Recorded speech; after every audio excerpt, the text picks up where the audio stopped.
Good day mga boss. Kita nyo naman ang ating session ngayon, napakahirap talaga nito. Dalawang guhit, no? At ang meaning daw nito ay equality. So napaka meaningful pala nitong dalawang guhit lang na to. So yun na nga, bago ako pumunta sa kabilang session paki-like ang ating page, paki-follow ang aking YouTube, Instagram at TikTok. At baka syempre balang araw baka kailanganin nyo ang aking serbisyo.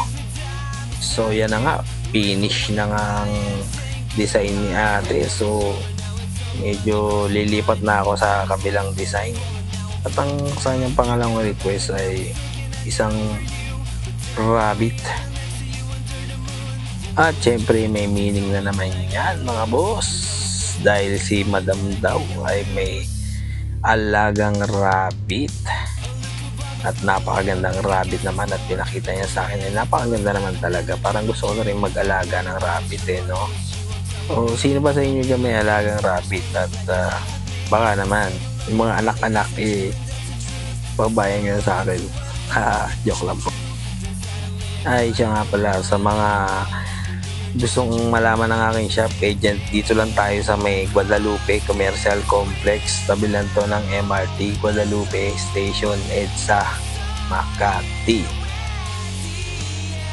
At syempre alam nyo ba guys, na para sa aming mga artist napakahirap talaga nito. Kailangan di ka pasmado rito guys. Tingnan mo naman kung paano ko mag-outline talagang maingat na maingat.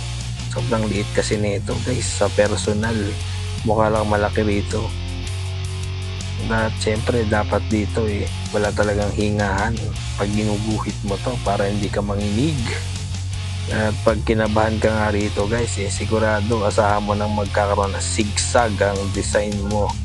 O remind ko lang ulit paki-follow ang aking page sa Facebook, sa TikTok at Instagram. At pwede nyo rin ako i-follow sa YouTube. Baka kailanganin nyo ang aking serbisyo pwede nyo rin ako dalawin sa Guadalupe Commercial Complex At syempre shoutout ko lang pala ang aking tropa na ginagamit natin kanyang music ngayon na si Jello De Castro, ang Delusion ng Stellar Illusion. Shoutout sa iyo para ipagtanong nyo lang yung dating Mart 1. Tabi lang ako ng Sandugo.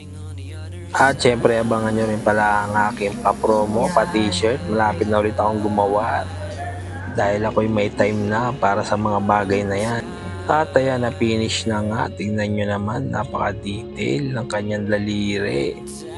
At ito naman ang isa, si Rabbit. Salamat po madam, at makikipag-selfie na ako sa kanila. God bless.